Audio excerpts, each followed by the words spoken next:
I think the big misconception that a lot of people have about producers is they think producers are people who just find financing for their films. I immediately fell in love with the story and the script. We were looking for an arresting image that could be well represented in like a little icon on your TV. There's something about bad sound that just reads as cheap. This was a case of bend over and lose your filmic virginity, but you'll get a movie made and your name will be on it. Anytime there's like that amount of money, there's going to be lawsuits. There's nothing more important than the safety and the health of everyone who's working on a production. It was like a passion project. They said, we want your movie. It was a bidding war. It was a major bidding war. You can't buy that kind of publicity.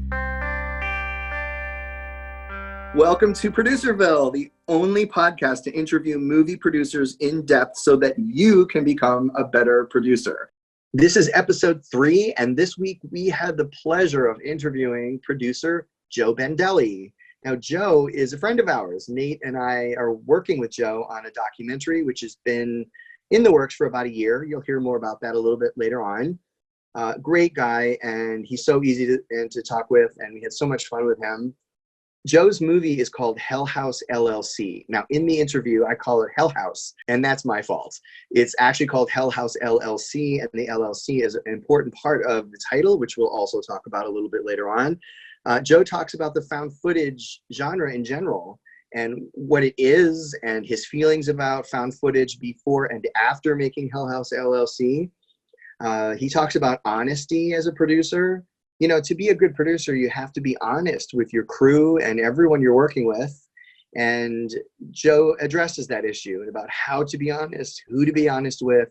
And the truth is, if you're honest, people respect you.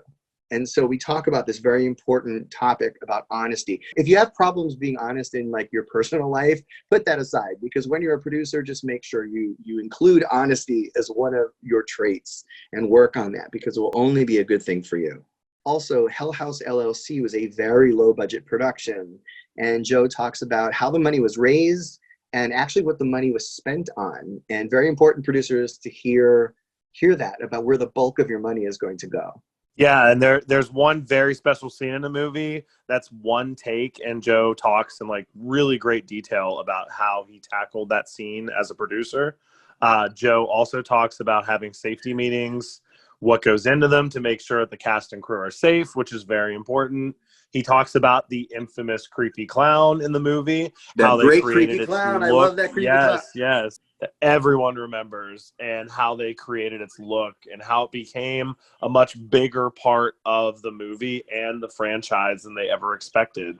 He also talks about scoring a found footage film. If you're thinking about doing a documentary style found footage movie, you want to hear what Joe has to say about scoring that type of film. That's it. We're going to stop talking, and we hope you enjoy our interview with Joe Bandelli, producer of Hell House LLC. Stephen Cognetti, who's the writer and director of Hell House, he and I had a mutual friend that I'd worked with a few times named Adam Snyder, who actually plays Mac in Hell House LLC. And he called me one day, and this is when I was gearing up to direct my first feature, Cabin Fear, and I was getting ready to do that, and he called me one day. I think I was working full-time for live stream as well, and he called me, and he's like, hey, do you know anyone who produces horror films and would be interested in producing a horror film? And I believe my response was, yeah, me, dick.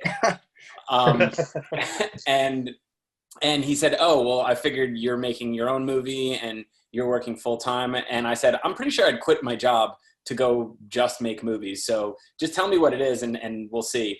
And so he told me about a found footage film idea that his friend Steve had, and he thought it'd be a good idea to set the two of us up on a call and have us chat. And I think from there, Steve and I jumped on a call. He sent me the script, and from there we were off with Hell House LLC.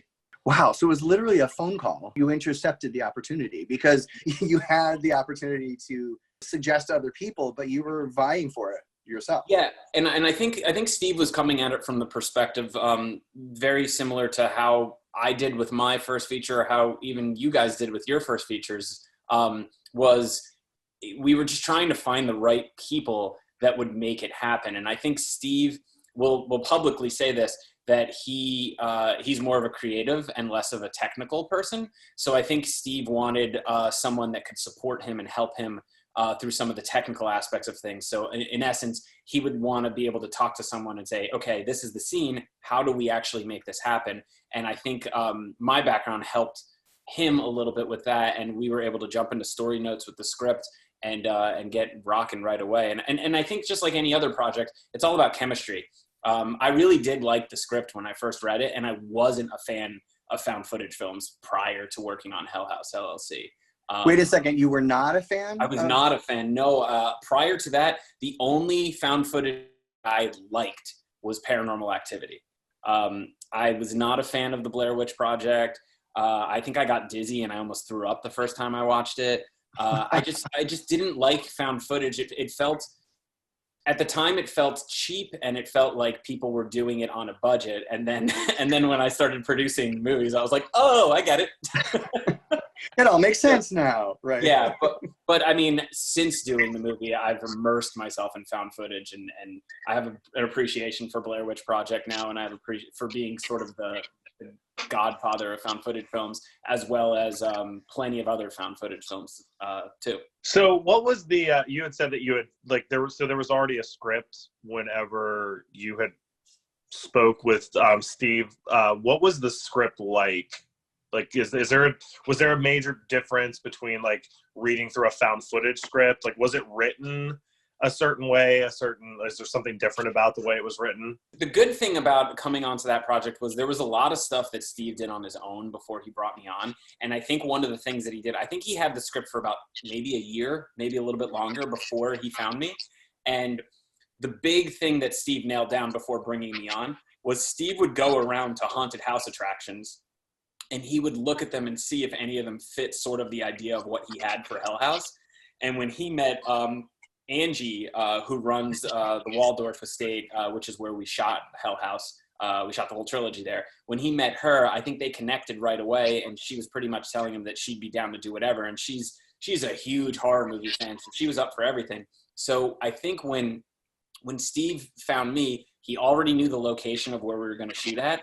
He just didn't know certain aspects to how we were going to shoot things. We didn't have a cinematographer. We didn't have a crew. It was just him, Angie, and then Adam, who played Mac, who was going to help out with some, second unit directing type stuff and also play the character. But the script itself, it was, it was close to it. It's one of the funny stories that we always joke around is at the end of the original script, Steve always had this callback scene where it cuts to footage previous, and it's Alex and Sarah on the George Washington Bridge, and it's like him like semi-proposing to her and all that stuff, and it cuts out.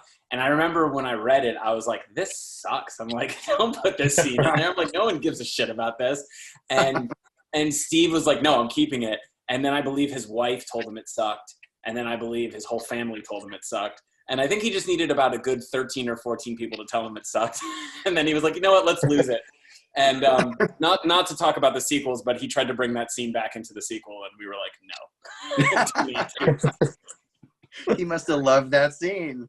He loved that scene. But yeah, to answer your question, Nate, it had the bare bones. And I think a lot of, I think what Steve messed around and played around with in the early phases of the draft was going back and forth between narrative and found footage. And I think he chose rightfully so. I think he chose found footage because found footage, even at that time in 2014, was still an untapped, I guess, type of filmmaking. I mean, granted, there have been so many films that had come out since Paranormal Activity. But again, if you're comparing horror films, if you're comparing found footage horror films versus, narrative horror films, like you can ask someone, what's your favorite narrative horror film? And you're probably going to get 25 different answers as to what the best horror film is. But if you ask people found footage, it's usually the same 2 or 3 answers. It's the Blair Witch Project, it's Paranormal Activity, or maybe something else like a VHS or something in there, but you don't really get, there's not a variety of great found footage films. So I think Steve did a good job of tapping into that. But I think one of the early struggles that we tried to go through from the when I got brought in was taking some of his scenes that were meant to be found footage, but were written a little bit more narrative.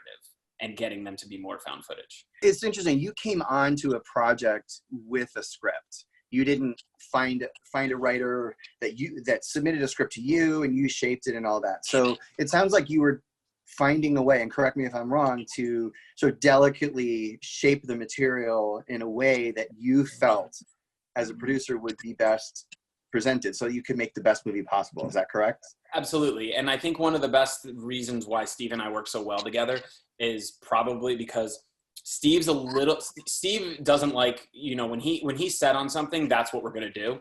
But Steve is very open to having things that he likes be changed. And I think I'm a little bit more assertive as a producer in terms of what I think will work and what I know will work. And luckily, I always tell people about this when they meet me is I am brutally honest to a fault. And I think when people meet me, they either love me for my honesty or they hate me because I'm telling them stuff that's like bad about the things that they're doing or something like that. Is being brutally honest something that you would recommend to other producers? Is it a good thing or a bad thing or a bit of both?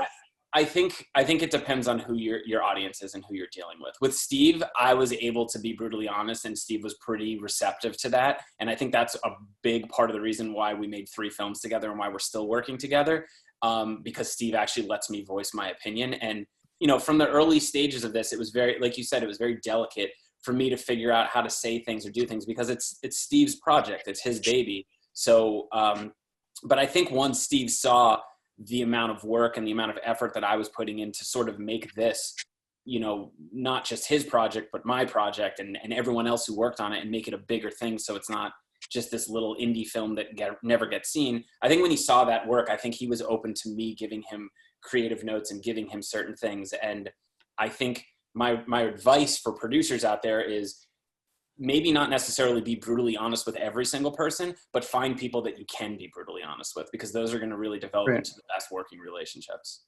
One of the big things that it seems to be a big topic about found footage movies, Blair Witch, Paranormal Activity, everybody always discusses the budget for a film like that.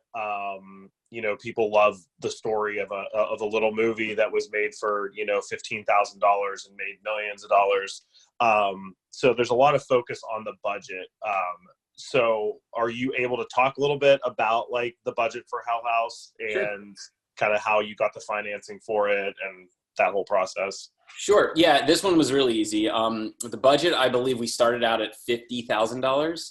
And I think the end budget was either $55,000 or $60,000 because we had to put a little bit extra into post-production.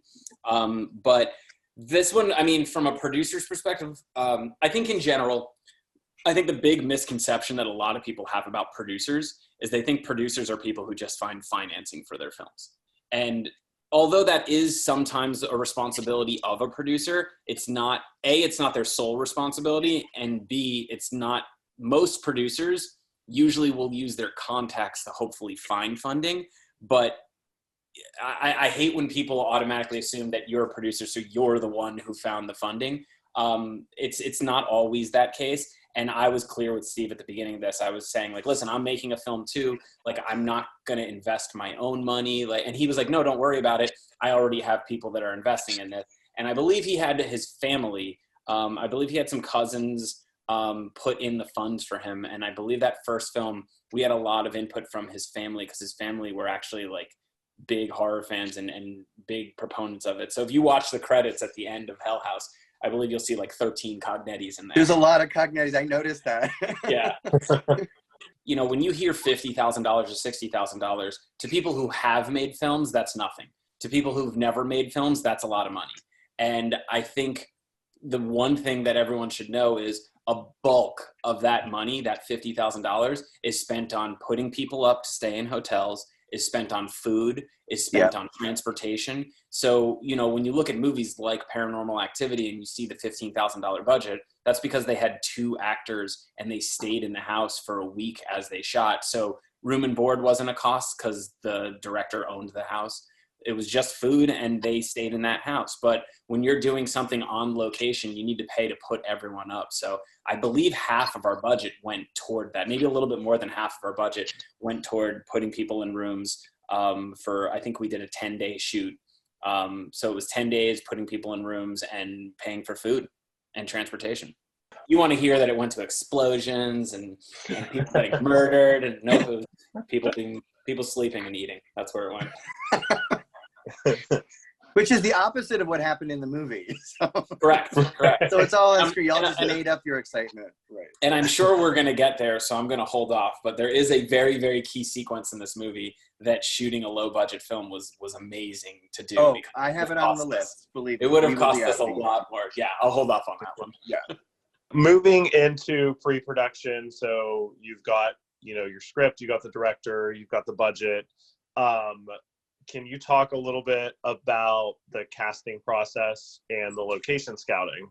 Sure. If that was part of, I'm not sure if the location scouting was part of that pre-production or... So location scouting, knowing what the primary location was done before I got brought on board. Steve had that all settled. Once we actually started working together and we started finalizing the script, Steve had me introduce him to a couple cinematographers, and a couple of them were really good friends of mine, and they read the script and they gave a bunch of story notes to Steve. Ultimately, I don't think any of those cinematographers wound up working on the project. The actual main one who gave him the most story notes wound up coming back and actually being the cinematographer on the third film.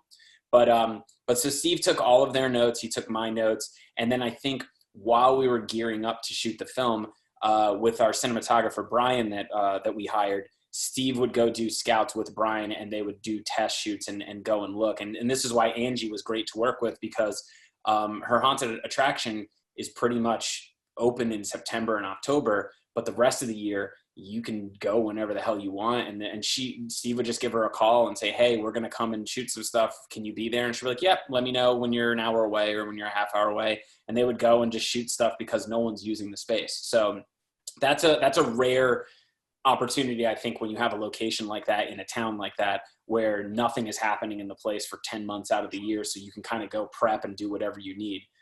In most cases, you have to spend money to do that kind of stuff. So that definitely sounds like a luxury, like a really good serendipity that you guys had. So that's really cool, because that's, you hear stories like that with other independent movies. Like you always hear about how, Kevin Smith, when he did Clerks, they shot at the store that he worked at just when it was closed. Yeah. So they just kind of took advantage of that, there's nobody in the store from, 10 o'clock until 7 a.m. So that's when we're going to shoot.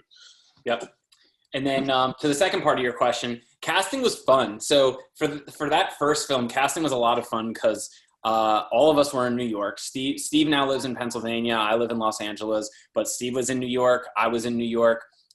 We had an associate producer on the film who was one of Steve's good friends, Matt DiPaolo, and he was heavily involved in the casting process with us. And then I believe Steve's cousin, Kevin, was also involved. So it was pretty much the four of us. And what would happen is Steve would put up casting calls on Backstage, and we would just get a ton of submissions. And I think Steve and Matt would go through them first and kind of eliminate a large group of people that they didn't want. And then they would send the rest over to Kevin and me. And Kevin's an executive producer on the film. So they would send him over to the two of us, and we would sort of narrow it down. And then when we got to a good chunk of people, we would rent out space in New York, and we would do casting calls in person.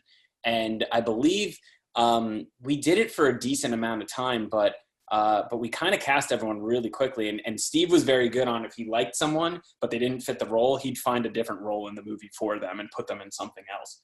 So the casting process was a lot of fun, because I remember sitting in the casting and seeing some people, and, I hate to judge people and say mean things about people, but, some people, it's funny when you put up a casting call for looking for, young, male, attractive, athletic, and you get someone who does not fit that description. Right.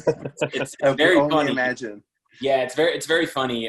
But I guess, people are applying to whatever, because there were definitely some people in the cast that we did not think we were going to like based on either their tape or based on something. And then they came in and we wound up putting them in the film. So yeah, you never know. And I think that's the point of casting and seeing people, because a tape can only tell you so much, but meeting people in person, seeing their chemistry and working with them definitely is big. But again, back to the collaboration, and again, all the credit to Steve on this. Steve was very, very open. So it wasn't really like 90% him and 10% the other three of us. It was really like each one of us had a fourth. And if three of us said yes and one of us said no, we'd have a conversation. We try to figure it out. And I believe most of the cast we unanimously chose, except for maybe one or two people. And on those one or two people, Steve was kind of up in the air on it. And I told him to go with his gut, and he did. And they wound up being great. Can you talk a little bit about the special effects that you had to prep for during pre-production for the movie? Sure. So there wasn't a lot of special effects in the movie. Most of the special effects and most of the things that we did were practical. We didn't really do any visual effects. I think we dove into visual effects a little bit more on the second film. But the first film, we tried to keep it practical because Steve and I are both purists. We think that the more you can do in camera, the better it will look. And I also think Steve wanted to save himself in editing, so he didn't have to, waste his days away trying to learn something that he didn't know how to do. I don't think we really did much. Our special effects / makeup artist on it was Lexanne Rosser, who's amazing. And she came in and did a bunch of practicals and a bunch of makeup, but we didn't have a ton of effects in the movie. And anything that looks kind of violent or where people could potentially get hurt or anything like that, usually if you see any scenes like that, it's usually Steve with the camera or me with the camera. So we weren't really putting many people's lives on the line other than ourselves, because that was fun. So the both of you shot the film then, you guys. I mean, I would never, ever go as far as to say I shot the film. You could, well, okay. So the running joke in the Hell House franchise is the fact that I play Steve. Steve's working. He wrote a script for another film right now that he's working on that he wants me to produce, and we were gonna actually shoot it this month, but because of the pandemic, we had to push everything back. But literally, after we got the script to a good place, he's like, okay, now I just got to find a role for you. Because Steve likes putting me in his movies. And the running joke is in all three of the Hell House movies, I play a different character, and I always play a camera operator. So I'm always someone with a camera. I'm always following someone around. So I did shoot a portion of the movie. The portion of the movie that I shot was the end. Which is when Diane goes to the house, and I'm Jonathan, her camera operator. Right, we don't see you. We don't see you in it. We just hear you.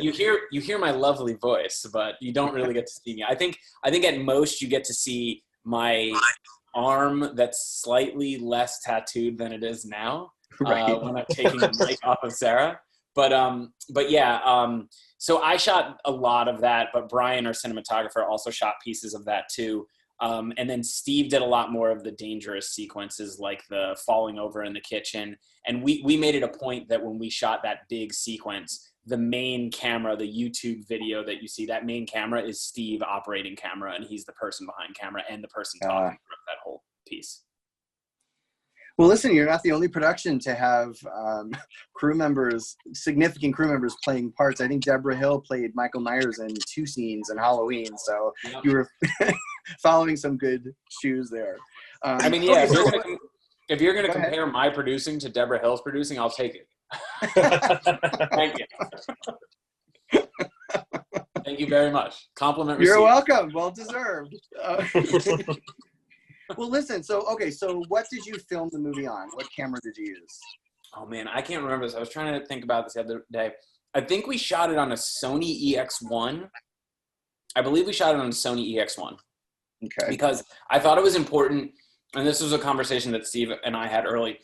I think the talks were we were potentially going to use a DSLR, but I told him, I was like, listen, we're going to have scenes where the actors are using the camera, where a lot of people are like, we're just passing camera from person to person to person, at least our A cam, our main cam. So I said, I think what we should do is get a camera like a Sony EX1 at the time, or an EX3. I forgot which one was the one at the time, but something that literally you put it in your hand. It feels like a handy cam. Right where your fingertips are, you have the zoom, and you can do auto iris and things like that. And now every other filmmaker in the world is going to be like, ugh, auto, fuck you, Joe. I understand and believe me, but when you're doing a found footage film, you need to be able to show the mishaps. Like, we ran in again. I know, Anthony, we're not going to talk about the other two films, but I'll just a brief thing just to kind of touch on that is in the third film, Carlos Garcia, our cinematographer, was shooting a lot of the scenes, and we did a lot more with the cinematographer shooting than we did with the cast.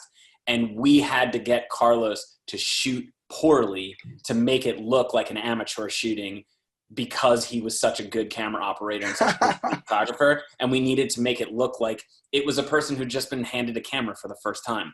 So the reason why we used that camera, the EX1 or the EX3 in the first film, was we wanted to be able to give someone a camera that's easy to use and they can zoom and they can move in and out. And if they zoom and it's out of focus, that's fine because that's what, that's what would happen. To do. Exactly. So we did that. And I think the cast in the first film utilized and used the camera more so than they did in any of the other films, for sure.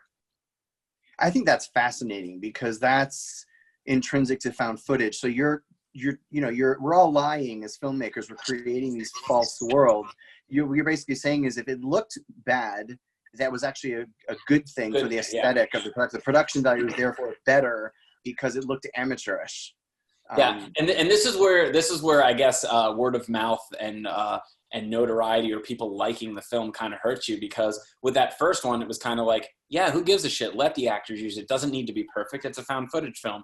And then when we got some success with the film, the second film came out and I was like, okay, we need this to look great. We need this to be, and we got a little bit more in our heads about making sure that we're sculpting everything perfectly and doing everything perfectly. And I think we did that a little bit with the second film. And then the third film, we tried to get back to the roots of like, just give them the camera, Right. So awesome. Was it hard to find a balance as far as the cinematography went in the first film where, you obviously don't want it to look too good, but you obviously don't want it to look too bad either. It has to still be watchable. Did you have a lot of shots that was like, well, we have to do this again because it was just too shaky? It's got to be like somewhere in between. I mean, we had a good deal of that, but usually I think our workflow was we would do a scene we would rehearse a scene, and we would have Brian, our cinematographer, rehearse with camera, and the actor would follow him. And the actor would watch what he was doing and interact in the scene and do that. And then when we shot the scene, Brian stepped out and handed the camera to them. So I think unless it was a really challenging shot or something that required some crazy move or something like that, for the most part, Brian was doing them in rehearsals, and then he would hand them off to the actors, and the actors were shooting them. So there wasn't, I think maybe part of it is, in film, it's, you get these lucky breaks. You do something by accident and it winds up being good. I think we were probably too, maybe foolish is the right word, but like, we were like, oh, it's a found footage film. It's okay if it looks bad. It's a found footage film. It's okay if it looks like this. It's a found footage film. It's okay. So that was kind of the thing. So whenever something didn't look fantastic, we were okay with it. Whereas if it was a narrative film, we would have been like, shoot it again, shoot it again, shoot it again. So I think we had that luxury, and I think found footage films do have that luxury. But yeah, there weren't many sequences that were overly challenging where the cast weren't involved in it. And I think the only sequence that was challenging was that big sequence that I keep alluding to. Yeah, and I'm definitely, this is a great segue because let's talk about that. So you are talking about, how you planned out the scenes a little bit, and okay, it's okay if it's a little amateurish, but then there are a couple times in the movie where you have these, what I thought looked like these elaborate scenes that looked like they looked exactly like they should look like if it was really happening. But knowing you're producing this, that it's a movie, it's like, well, how did they make that happen? And the cars pulled up at the right time. And so can you talk about that long scene and how long it took you to block that, and the challenges you had with that, and any good things that you said, like magical things that happened? Did any of those things happen? Sure. So one of the things from a producing perspective that I would say is usually on earlier films, when people get started, producers usually have a lot more of a hands-on approach in terms of being involved in the production. And, like I know Jason Blum in the second Paranormal Activity film was the guy throwing the pool thing out of the pool cleaner out of the pool. Like, he was involved in the production. And then obviously you get more famous and make more money, and then you don't do that shit and you barely go on set. But I think my advice for a lot of producers would be get your hands dirty and actually get involved in it. I think my job And what I would say to all producers, my job was to clear every road barrier and every hurdle for Steve to be able to direct. So, you know, there were times when we were on set and we were doing a scene and we had fake beer or we had like bottles with water in them because the cast was supposed to drink in a scene. And like 5 minutes before, Steve's like, I kind of want them to use real beer and get drunk because I think it'll be funny. And it was like the end of the night, half of our team wasn't there. And I was like, you know what, fuck it, I'll go. So I made a run and found a local brewery and asked them, can we use your beer in the film? And they donated us a bunch of beer. And then I brought it back. And then that's the beer that they're drinking in the bar scene. Like, that stuff is not normal stuff that a producer would do, but you got to throw the ego out the window and just do whatever you need to do to make the film good. So that's my first piece of advice. But to the question specifically, when we were shooting that scene, we had a lot of things going for us. I think the first thing going for us was Angie, in essence, is like the pseudo mayor of Lehighton, Pennsylvania. So we told Angie, hey, we'd love a police presence. We'd love an ambulance. We'd love a fire truck. We'd love whatever. And we'll donate to them. We'll do whatever. And she was like, don't worry, I got it. And she's like, do you need extras? And we were like, sure. So she just told a bunch of people. And I kid you not, on day of, we had like 150 or 200 people extras for free that just wanted to be there to be in a movie. And we had a fire truck and we had an ambulance and we had a cop, and all of them were just, they were like, hey, listen, if we get a call and there's a fire, we got to get out of here. But if we don't, we're more than happy to help you out. So we had the resources of what would probably cost hundreds of thousands of dollars, if not millions of dollars, on a big budget film, because of Angie and because of her relationship with the town. So I always say to people, if you're ever going to shoot a movie, shoot it in a small town, because if you make the right connections and work with the right people, you can get a lot done for a lot less. Yeah. So that was one. Yeah, that was definitely one. And then the second thing was, you know, my background, for those, you both know me, but for those who don't know me, I'm pretty OCD and I'm pretty take charge, and I like things to be structured. So leading up to that shoot, I remember thinking to myself, okay, we're going to have a lot of moving pieces. We need to make sure this is really safe, because we're going to have not only our cast and our crew in there, but we're going to have so many people running through, and we're actually going to run it as if it is a haunted house attraction. So we're going to have a lot of things going. And when shit hits the fan and it gets chaotic, we need to have safety and make sure no one's getting hurt. So that's why Steve stepped in to do that role, because he knew he was going to fall on the ground. He knew a lot of that stuff. But the other thing that made that sequence very difficult is we had a few people with cameras on their heads, GoPros. Like, I think the main cast had GoPros on themselves and were doing those body cam type things. Then we had a few YouTubers, which was Steve as the main YouTuber and a couple other people with cameras. But then we had security camera footage. So that posed a big problem for us, because if we wanted to show the security camera footage, we couldn't show people calling things and moving things. So if we were going to do this, we were going to do one giant take where all cameras were rolling and no crew were calling anything and no crew were doing anything. So on the day of, I talked to Steve and I said, hey, listen, I think you need to work with your cast. And Steve was like, I got my cast. You worry about the extras and you worry about the background. And I was like, okay, cool. I'm like, are you good if I just kind of run this whole thing with our AD? Our AD was Jay Capisi at the time. So I was like, are you cool if Jay and I kind of take lead on this? And he was like, yeah. He's like, I'll work with the main cast. You guys go to town.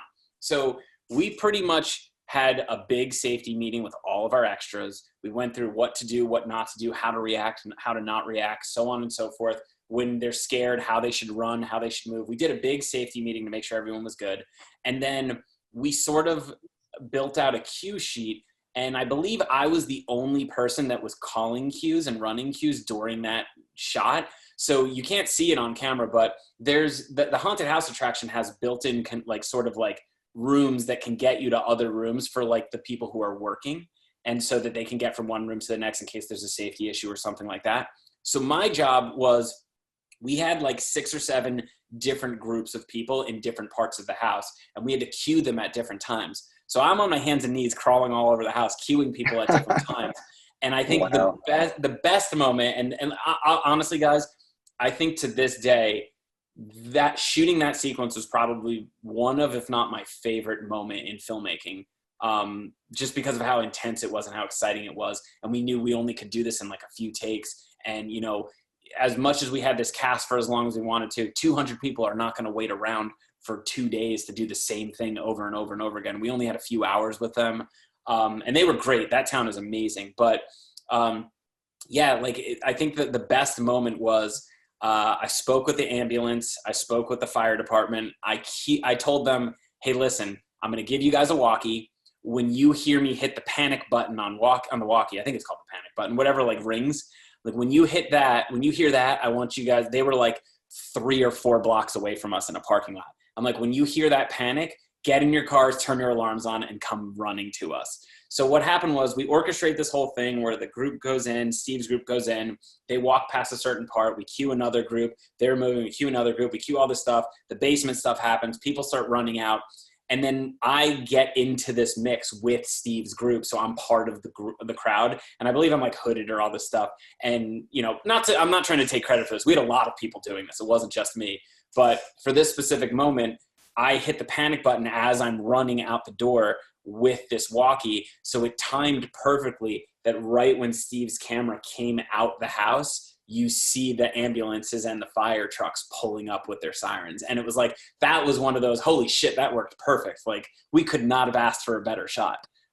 So that all came out great. And I think the one regret that Steve and I had is we wish we used a drone to see the aerial view of it because there were so many people there. We did wind up using that. At that time, drones were not as big, but we did wind up doing something similar like that in the third film. But the amount of people that we had in the third film was like 1/3 compared to the amount of people we had in the first one. You blocked the shot. You had a safety meeting. You had like a cue sheet, like when you'd be calling your cues. You're running around on your hands and knees. You have a real ambulance and real police. They worked with you and did what you said to do. Not only that, on cue. Yeah. And that's fucking amazing. I mean, for this kind of a movie, and it sounds like you were the one orchestrating this whole thing. But this is where amazing. Anthony, this is where I get back to the whole working relationship thing. I think at the beginning, I would have never had the balls to be like, hey, Steve, I'm taking this scene and I'm running all the extras. But I think by the time we got to that scene, Steve saw how structured I was. And he was like, hey, listen, I'm going to worry about the main content of this. I'm going to worry about the main characters and what's happening for our primary A story. I trust Joe to handle the rest of this stuff. And, we had a great crew. We had great extras. We had great people involved. And I think everyone really worked together and pulled off a really, really fantastic scene. And again, I'm going to give those extras a lot more credit too, because most people will come in after an hour, after 2 hours, get bored. These people had high energy for hours upon hours. They were so happy to be a part of this film. And I'm just happy that sequence came out so great because it showcases how great that town is. And Steve and I have said on many podcasts over and over and over again, we would shoot every film we could in that town if we have the opportunity to. Wow. Well, it's an amazing scene. Well, I have 2 quick questions before we move on to our next topic about this scene. And so how many takes did you do? I think we did 3 takes, maybe 4, but we didn't do a lot. Okay. And which take was the one you ended up using? The last one?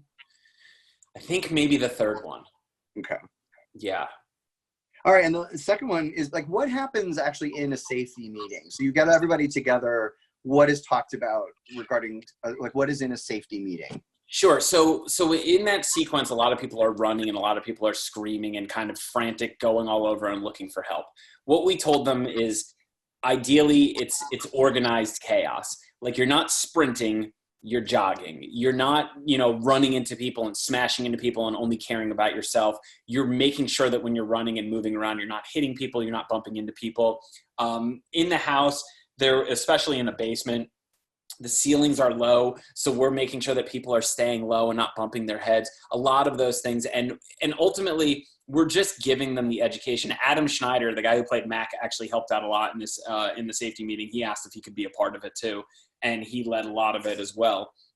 It's all about kind of telling people like, hey, if we need you to scream, don't scream at the top of your lungs because we're going to do this 3 or 4 times. So save your breath. Do it at like half volume. If you're going to run at half speed. Make sure that whatever you're doing, you're not just going crazy because, again, actors know how to do a lot of these things because they're trained to do that way. And extra, if you tell them, hey, you're running from the camera on this, they're going to sprint top speed, and whoever the fuck is in their way, they're going to knock them down. And that could be a huge hazard and turn into something much worse than, one person hurting themselves. It could turn into a lot of people hurting themselves. And then it could turn. And did you find that most people stuck to those guidelines? Oh, yeah. Everyone, again, this town was amazing. Everyone was so on board to listen to what we were doing and be a part of it. They were just so happy that we wanted them to be a part of this film, which was fantastic. And, I think like I said, we shot 10 days.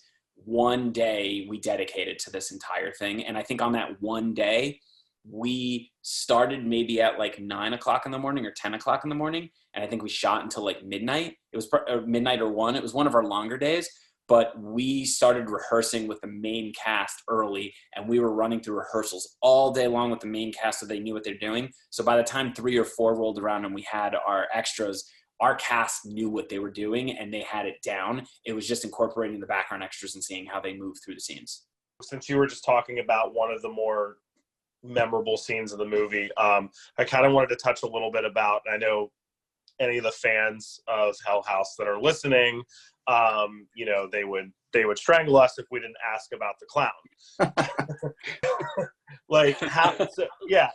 What's the story with the clown mask, the one we're talking about? How much input did you have? I know there were several clowns and several masks in the movie. Is there a story about why that particular mask was selected? Where did it come from? Just talk about that a little bit.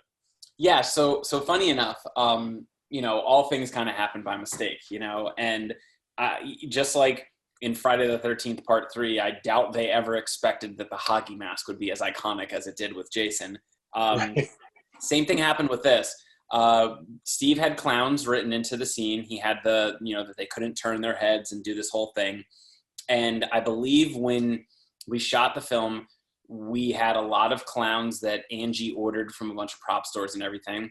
And I believe she either ordered this clown mask or Steve found the clown mask, and we tried to alter it a bit. So, following the rules of Halloween and getting the William Shatner mask and bleeding it out so that it doesn't have any color to it. We were trying to do something like that where we were just changing the color. But again, we didn't do that because we were like, this is going to be the iconic clown from Hell House LLC. We did it just because we wanted the clown to look creepy in the scenes that we had clowns in. We did that, and I don't remember. I think after we did that, we had we had so many sequences, like the sequence with Paul in his bedroom where the creepy girl is behind him. Yeah, great scene. Oh, yeah. We did that whole scene with the clown, and then we reshot the whole scene with the girl, and we were going to figure out which one works. So we were just looking for what's creepy and what works and what doesn't work. So there were some scenes we did with the clown and we wound up not using it, and there were some scenes we did with the clown and it wound up working. But I think when we finished the film, we never expected people to be like, wow, that clown. And as you guys probably saw, again, sorry, Anthony, I keep doing it. The second film, we brought the clown in more. The third film, we brought the clown in more. And now we're working on a series where we're going to hopefully do a backstory on the clown. So the more the fans wanted it, the more we built it into the scripts for the future films. But yeah, it was one of those happy accidents. We knew we wanted some clowns in the story. Steve had them in the script. We wanted them to be a little creepy, so we altered the mask a bit. And then it was just like, okay, this scene is creepy, but what if we put the clown in there? Maybe it would be creepier. And sometimes it worked and sometimes it didn't. So now, is there more than one of that clown mask, or is there still only one floating around? There is still only one of those clown masks floating around. And yes, believe me, on a daily basis, I'm like, can we make sure no one steals this fucking thing? Because fuck.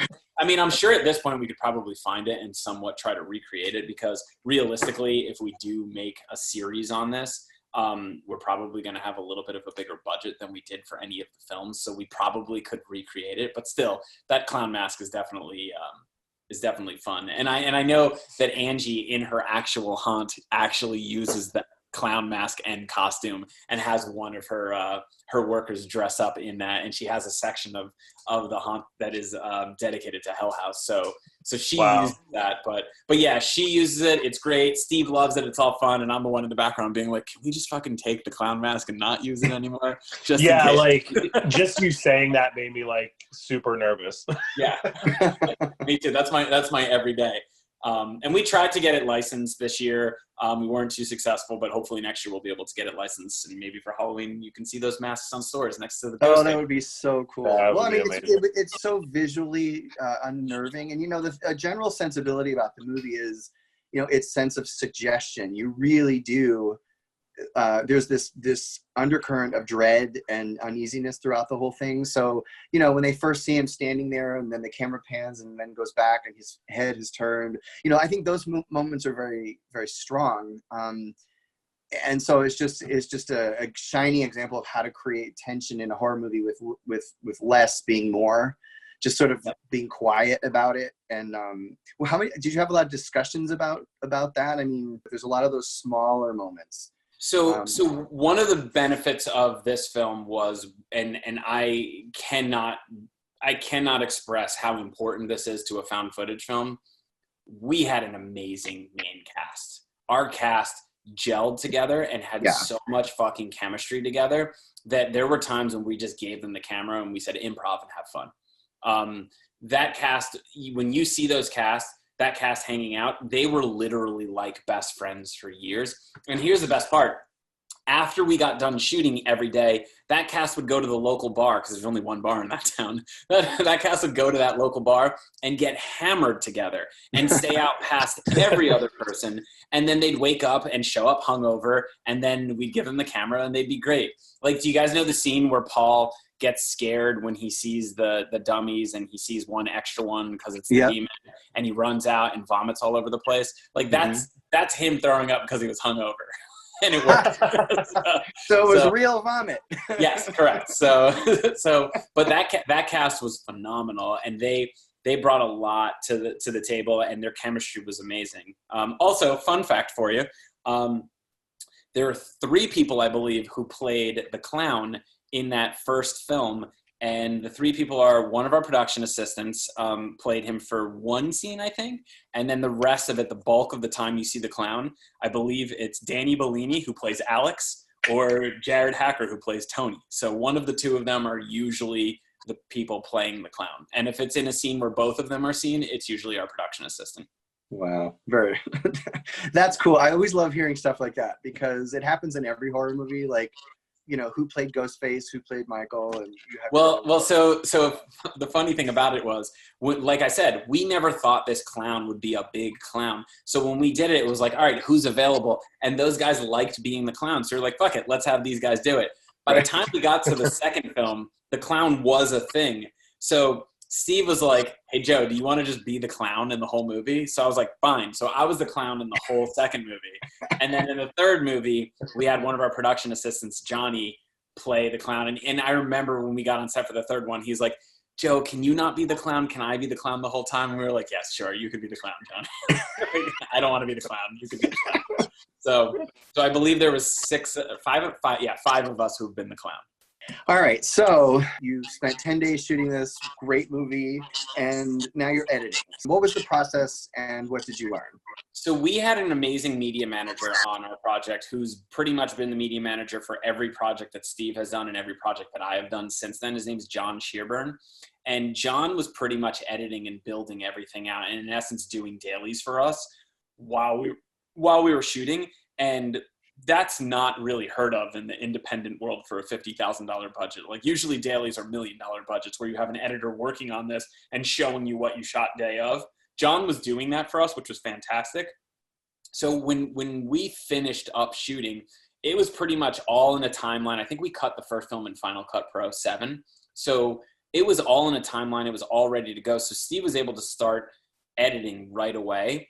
And post-production was kind of easy for me, from a producer standpoint, because I just had to sit back and wait for Steve to send me cuts. The first part of post-production was really easy because it took Steve, weeks, maybe even a couple months to edit anything. So for me, it was just, okay, wait until Steve sends something. Once he actually had a first cut, that's when I became much more heavily involved, because I would go through everything, give him notes. He would make some of those adjustments, send it back. He also had some of the executive producers and his family giving him notes. We had a lot of people giving notes and going back and forth. And I remember we screened the movie for the cast, and the movie was very different than what actually came out, because after that, the cast had some input and had some ideas, and Steve made some changes based on that. And ultimately, the entire post-production process was pretty painless. I'm sure Steve would probably say it's pretty painful, but for me and from my perspective, it was really, I wasn't the editor, I wasn't the director. Being a filmmaker myself, I was trying my hardest to actually wear the producer hat and not be an editor and not be a director. So a lot of that was just waiting until things were done and then giving my input on. And again, because at this point, Steve and I are working up to having a pretty good working relationship, he was very open to my notes and very open to things. And my advice to Steve along the way, and the reason why I said a lot of things were, 1, keep it creepy, keep it scary, and 2, go back to the original script. Like try to go back to the original script as much as possible. And the good thing for us was we didn't have to do that often, because that cast was so phenomenal that we had so many scenes that were not scripted and were just awesome. And we were like, we can't not do it without this scene. And so I think that helped post-production. But post-production process, so we shot the film in, I believe it was May of 2014. And I think Steve had like a final, let's start taking this to festivals in like the end of the fall of 2014. That's fast. I mean, very fast. Yeah, it's very fast. So let me tell you guys something about Steve. Steve moves fast, and Steve is the guy who probably January of 2015 was already calling me, and I just started editing on my first feature that I directed in January, and Steve's already calling me, telling me his ideas of what he wants to do and what he's going to write for the sequel. And I'm like, Jesus, slow down, dude. Like, let's see what happens. But honestly, like there are certain things that I'm like very hell-bent, hard-nosed, like hard-headed on, and I'm like, no, this is the way, this is how it's going to work. This is one of those ways that I had to learn through experience. The whole time we made the Hell House movies, I was always like, wait, let's see how it, like the audience likes it, let's take our time. And Steve has always been like putting his foot on the gas and moving forward. And I can honestly say putting our foot on the gas and moving forward was the best way to make this franchise, because before you even thought about it, a sequel was coming out. And then I think it took us a little bit of time to do the sequel, and then we did the trilogy the year later.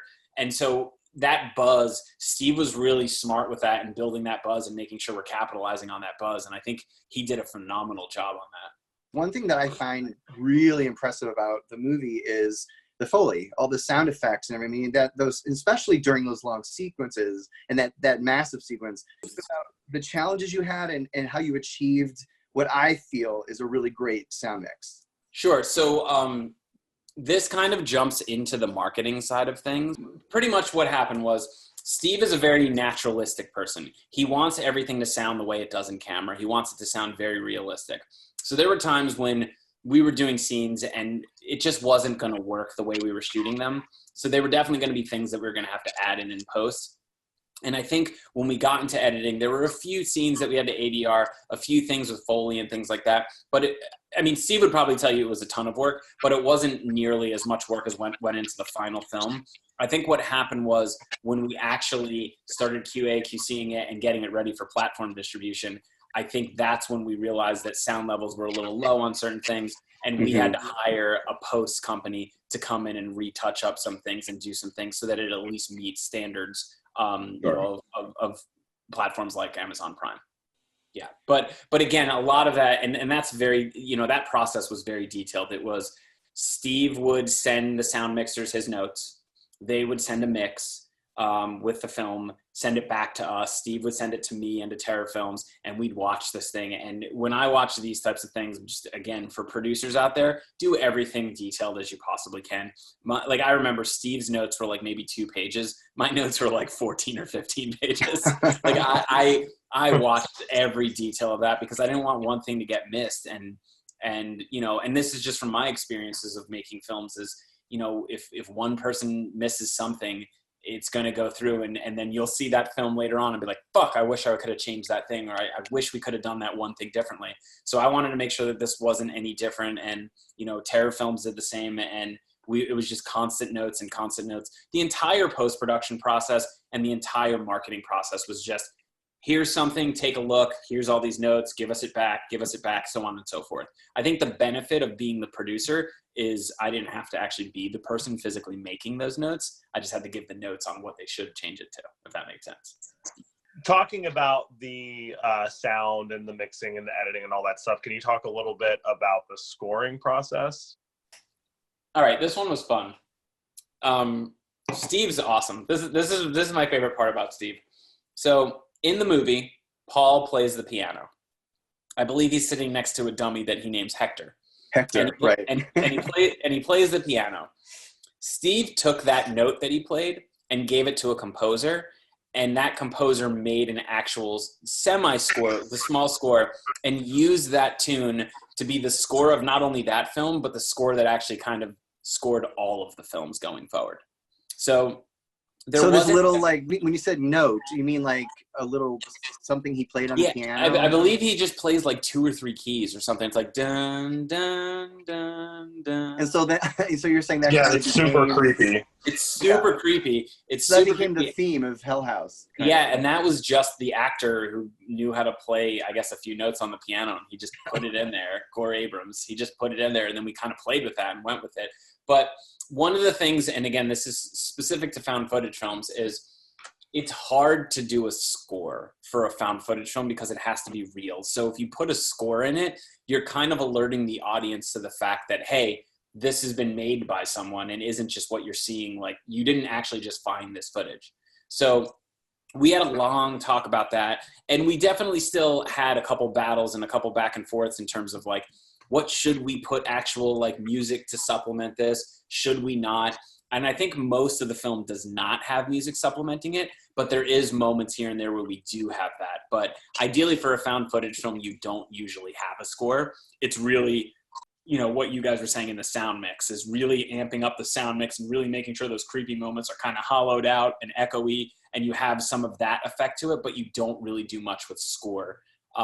Luckily for us though, found footage has become a franchise, become a style of filmmaking that pretty much encompasses a lot. It's a mockumentary, it's a documentary, it's a found footage film. It's all these different types of things that roll into one. And we, being the fact that this is technically labeled as a found footage film, it's really more of a mockumentary documentary. So we were able to actually utilize certain moments because it's a mockumentary. And that's where you get that key from the piano being played over and over again. And right, because it was being presented. It was being presented as a documentary, and a documentary would have music or a score as opposed to a straight up found footage movie like Paranormal Activity. Correct. Yeah.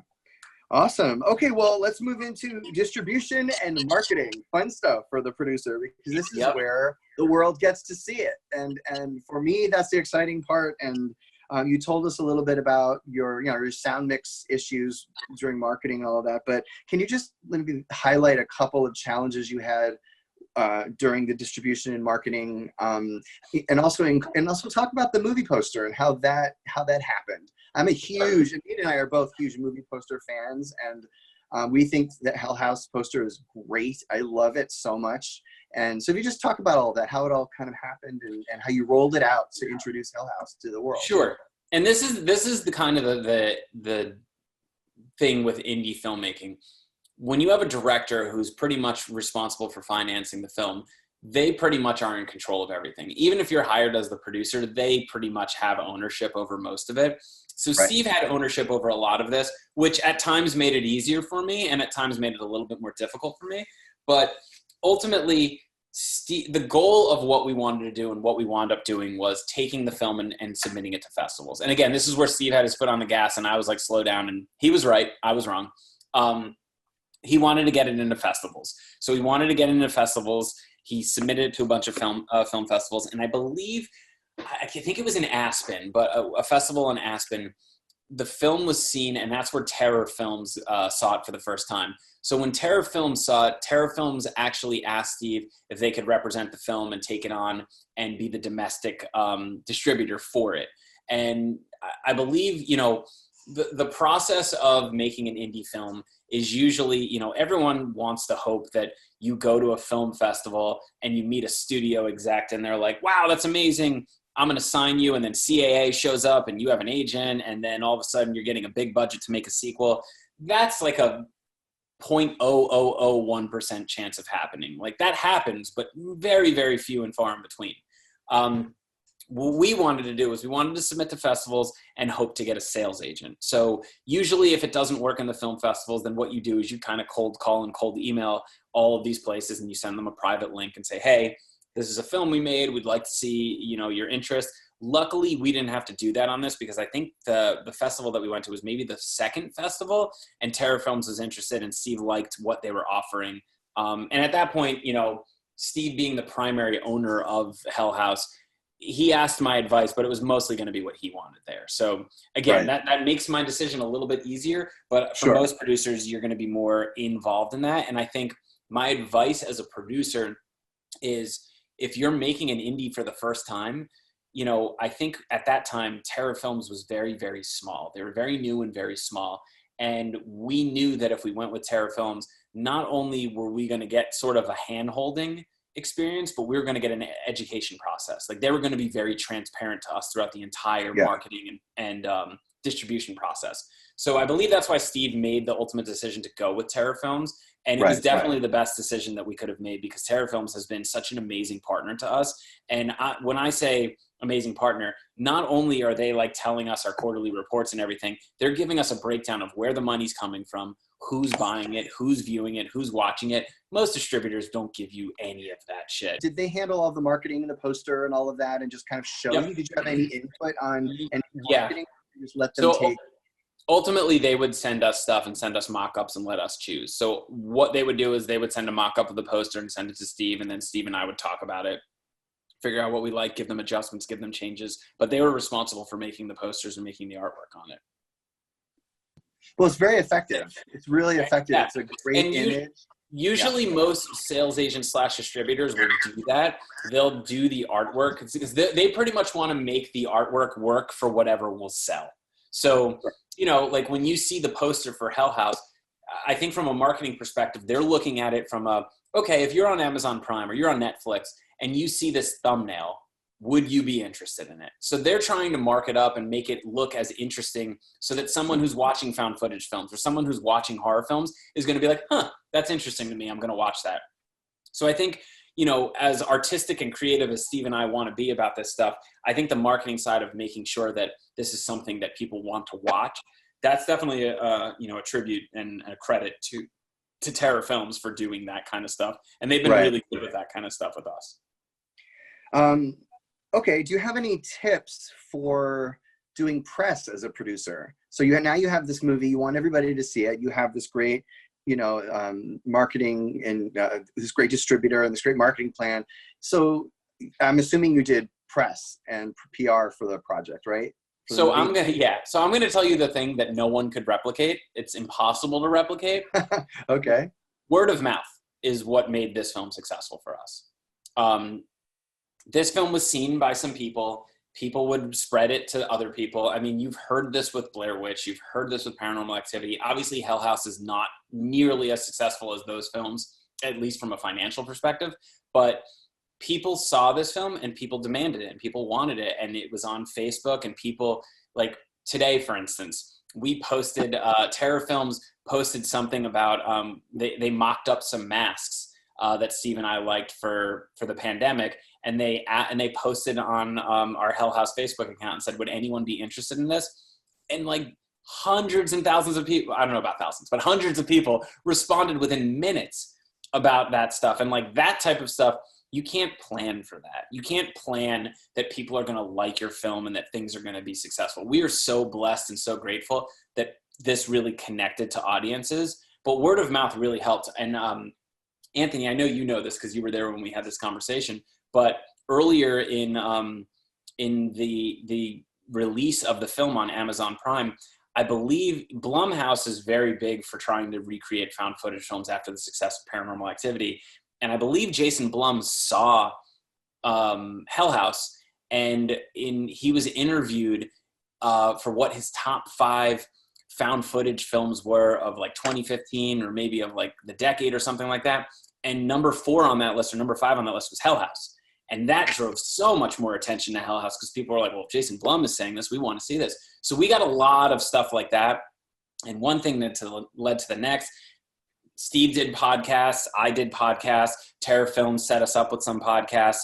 And, you know, this thing kind of caught on and took a wave of its own, but you can't plan for that kind of stuff. Like, I think from a producer, even from a director's perspective, you can only make the best possible film that you can and then just stick to it. Films don't, you know, the success of films don't happen overnight. Like, even the most successful films that you know out there, it wasn't like they made the movie and the next day it was the most successful movie. It takes years for word of mouth and for certain things to happen. So I think for you know, the advice I would have for producers out there is just stick to the story and make the best possible thing you can, and then don't give up. You know, you're going to have a lot of sales agents that are great sales agents turn you down. You're going to have a lot of agents. You're going to have a lot of distributors say no and pass on you.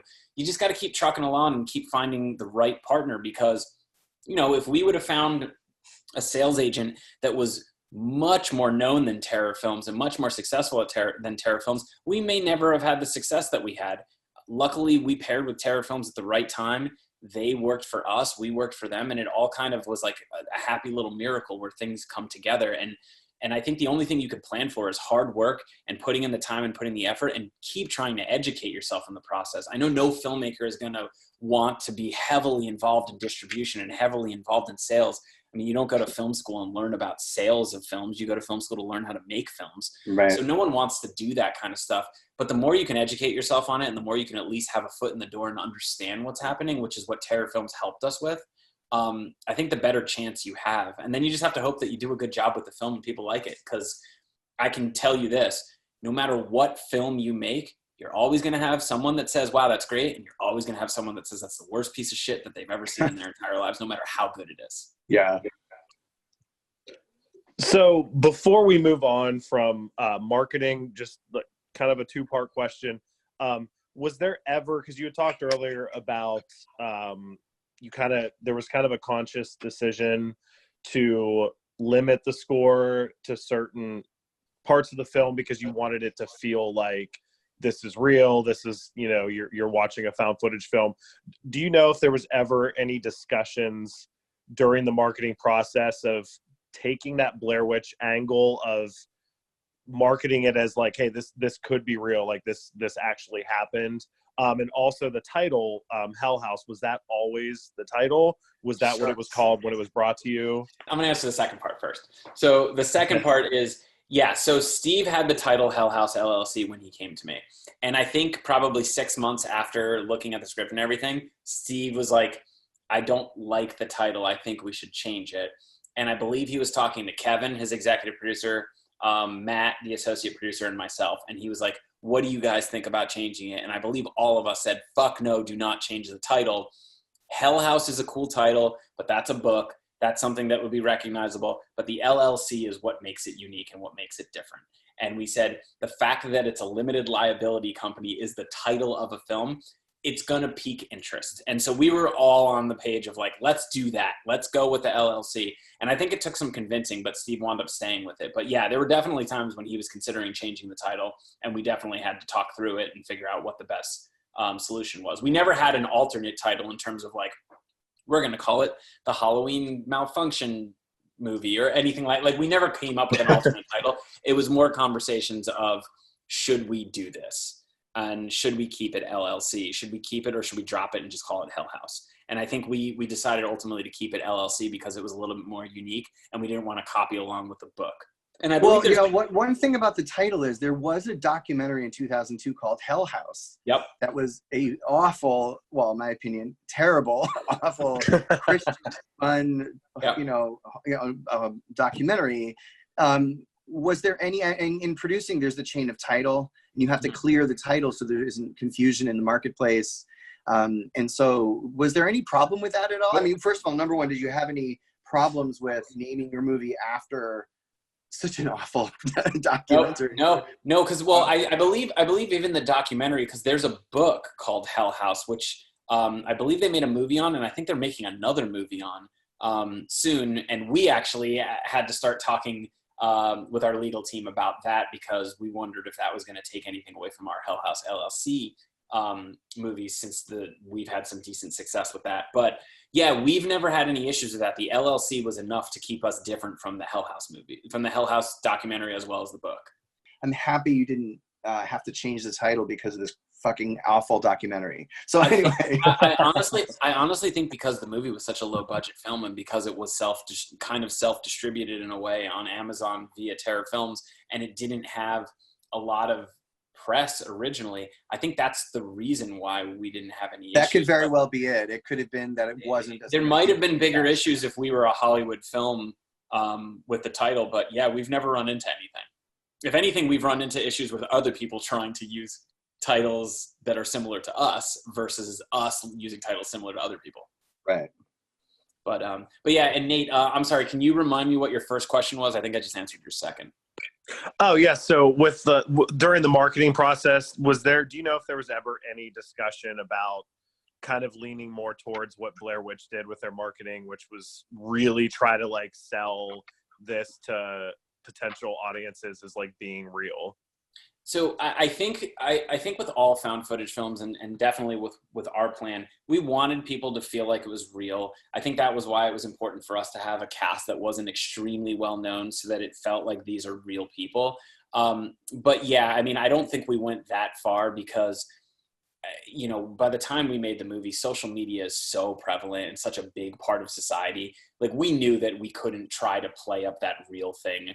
Like, we would have, like, the second someone found someone's Twitter page or Facebook page or Instagram page, we would have been like out the door. So we never really had any of those conversations. I think it worked for Blair Witch because of the time, because the internet was sort of just getting started, and you can sort of hide those actors and make it seem like it's real. But yeah, we never really were like, okay, the only way the success of this movie works is if everyone feels like these actors are these actual people. And I believe that's why we actually have credits in there, because we did talk about that, because if we were going to go that route, we wouldn't have had credits, but we did put credits in there. So we knew, we went into it knowing that people were going to know this was a movie. So, and had you ever considered using the actual actors' names like a lot of found footage movies have done, or was that always like no, we have these character names and that's what we're using? Yeah, I think it was always the characters' names. I don't think we ever went down that route, because I don't think to be honest, I don't think any of us thought we were going to fool people and be like, yep, gotcha, this is real. Yeah, I don't think we were ever, yeah, I think, again, social media probably played a huge part in that, but I don't think we were trying to dupe anyone. I think we just wanted them to feel like the film was real when they were watching it, and then afterwards know that it was a film. Awesome. So to kind of start to close this out, we do want to at least mention the sequels. Obviously, Hell House is a trilogy. Are you sure I didn't mention them enough already? No, we want to promote them. That's part of what this is for. Okay. So, thank you. the way I want to present the question is, if you look at other found footage franchises, which there's really not that many actual franchises that are, found footage. It's really cut and dry. Like, you have the ones that they just. It's like, okay, we're doing the same thing again. It's going to be found footage. You have the rare things like what Blair Witch did, where the sequel was an actual feature film.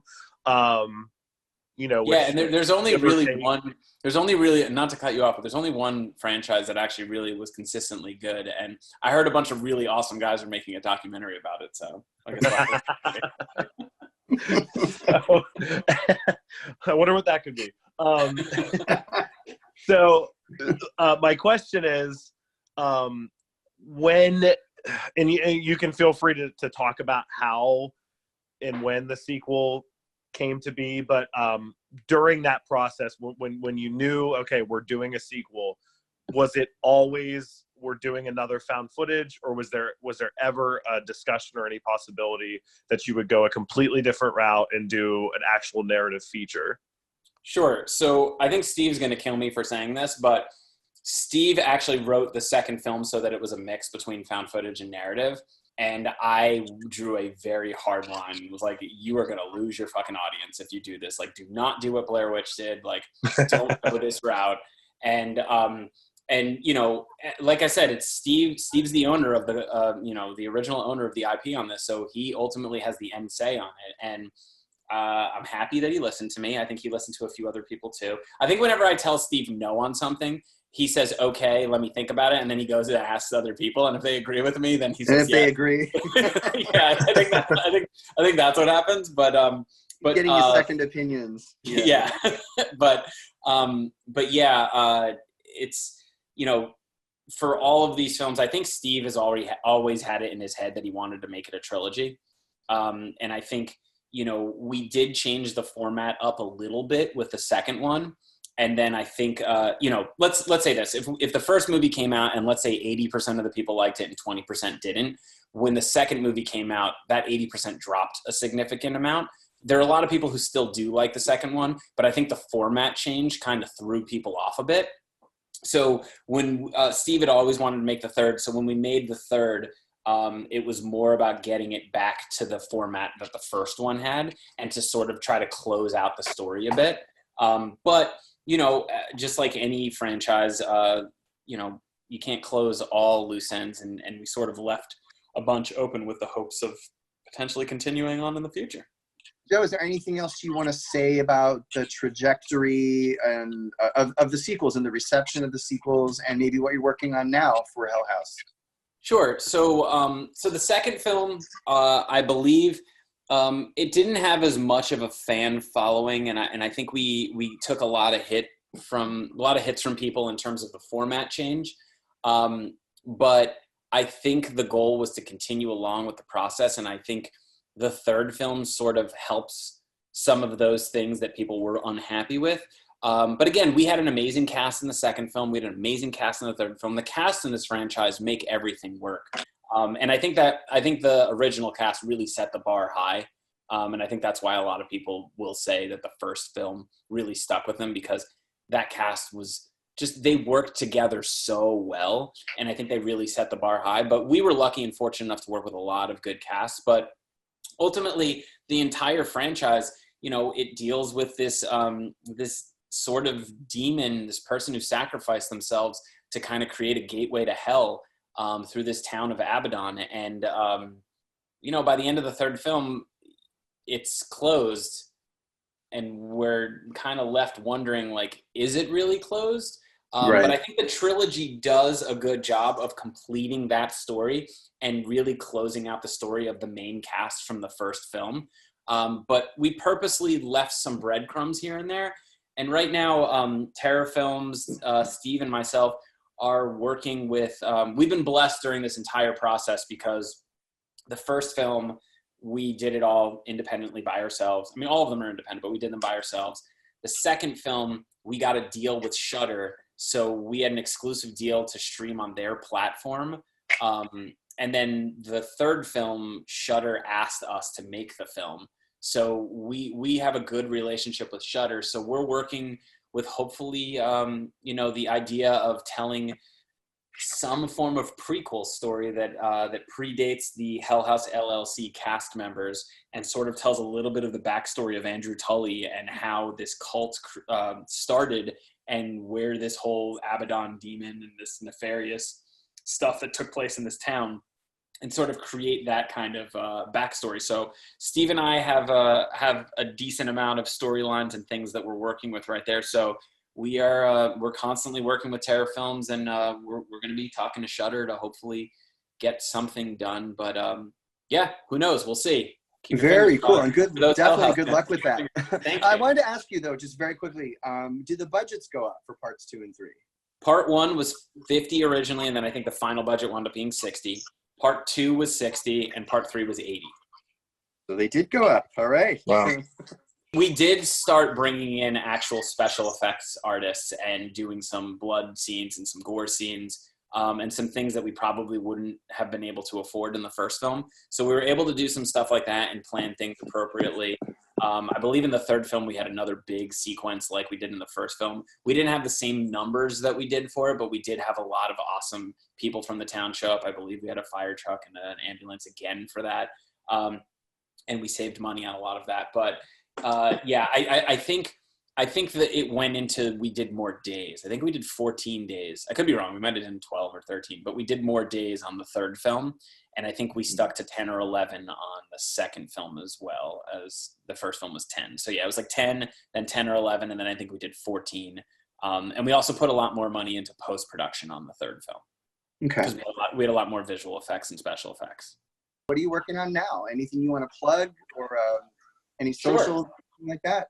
Sure. So the two big projects that I want to plug that seem to be in the works. One is what I just mentioned briefly was Steve and I are working on a prequel series for Hell House called the Abaddon Tapes. So we're hoping that, will come to fruition in the next year or two. Obviously, the pandemic has slowed down a lot of production. So, there are people out there who definitely are struggling. So our thoughts and prayers go out to everyone. Us making a prequel series is probably the least of concerns right now. But if we ever do get back to a normal world again, hopefully we can get the chance to tell those stories, because I think some people would be very interested in seeing that. And then the second project I'm working on with a lovely group of people is the documentary called Unknown Dimension, the making of the story of Paranormal Activity, which is the documentary about the Paranormal Activity franchise. And I am directing that. And Anthony, you are the producer on that with Rachel Bolofsky, and Nate is one of our associate producers on it. So I'm plugging it to the two of the three people I'm working with on it. So go us. That's great. Nate and I see you as a director, so it's great to talk to you about your producing on these movies. And obviously they were very successful and people love them. And I have to get one of those masks now. Where do I find that again? Where do I find that? Go to Facebook, go to Hell House LLC, and you'll see it there. Oh my God. Well, but thank you. I appreciate you saying that, and I appreciate you guys having me on. Believe me, in my head, I'm a director. I'm a director. But I would say of all of the projects I've worked on, the most successful projects that I've worked on to date are the Hell House movies, and I'm a producer on that. So I guess you have to call me a producer, right? Yeah, exactly. And quickly before you go, for any of the Hell House fans that are listening, one of the myself included, one of the most common questions that seems to pop up on social media very frequently in regards to the Hell House films is there a status on a potential Blu-ray or DVD box set that would include special features for the three films? We were actually just talking about that with Terror Films literally 2 hours ago. We are trying, because literally Terror Films emailed us and they were like, hey, people keep asking about this. So you are accurate in that. You did your research, Nate. We're talking about it. We're trying to figure it out. I would say this, the special features component of it would probably be, we have a lot of behind the scenes stuff. I think we're trying to leak some of that here and there to get people excited for potentially the series that we could hopefully do. But we have like casting tapes. We have behind the scenes of certain scenes that we did. We have, different takes. Steve has some extra scenes that he wants to put in. So our hopes are, our hopes are that we can get that going in, the next year. Maybe before the end of this year, we can put some of that stuff out there. And I think part of it is because people are asking for it, and we want to make sure that we're satisfying people's needs. And B, we want to create some buzz for the series. So hopefully we can do that and get, interest going for people to be like demanding the series. And then that'll give us the segue to be able to get someone to say, hey, yeah, go make this series. The difficult thing is figuring out the narrative component, because, with a series, after having 3 found footage films, it's hard to do a found footage series. And I think we've all seen maybe a handful of found footage series and they weren't very good. So it's finding the balance of, do we do a found footage series or do we do a narrative series and have ties to found footage to link it back to the franchise? Right. So that's really the challenge. And honestly, I don't think we're really going to know that answer until we make something and people tell us if it sucks or not. Well, Joe, thank you so much for doing this. I thought it was a great conversation. I learned so much about you and your producing style and what makes this series fantastic. And I just want to say thank you so much for being on Producerville.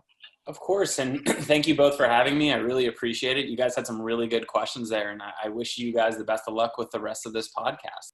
Awesome. And I am off to go buy one of those masks right now because I want.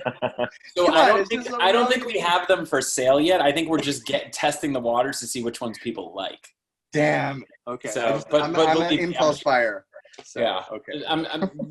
They might go up soon, but I'll let you know. Right away. Definitely let me know. All right, Joe. Thank you so much, and good luck on the development of the Abaddon tapes. Thank you very much, guys. Good luck to you guys too. Good luck on your documentary. I hope it goes well for you guys. Yeah, thank you. You too. Good luck on that documentary, Joe. Thank you. All right, we'll talk later. All right, take care, guys. Again. Bye. Bye. Joe is a great guy, and we've only known him a year and a half, something like that. Yeah. And it's also, by the way, everybody listening, Nate is in the third movie, aren't you? Yes, I am. I can't thank him enough for the experience that he gave me during the production of Hell House 3, which was, funnily enough, how he came to be involved with Unknown Dimension. Exactly. So tell me the truth. What was Joe really like as a producer on Hell House 3? Because I wasn't there. You were there. Yeah, I mean, he was awesome. I definitely shadowed him, I'd say 90% of the time that I was there. He was really easy to work with. Obviously there were times where you could see that something frustrating was happening, but he always completely handled it immediately and professionally. He was very honest with everybody. So yeah, it was a really good experience. So cool. All right, we hope you enjoyed this week's episode with Joe Bandelli. Next week, we're interviewing the producer of a really great horror movie called The Babadook. If you haven't heard of it, you've got to watch it. It's Babadook. It's not Babadook, it's Babadook. And we're interviewing this amazing producer. Her name's Christina, and she's going to talk about how her and Jennifer Kent, if you know who Jennifer Kent is, you have to look her up. I'm so excited. So anyway, next week it's the Babadook interview, and we hope you have a great night, and we'll see you next week.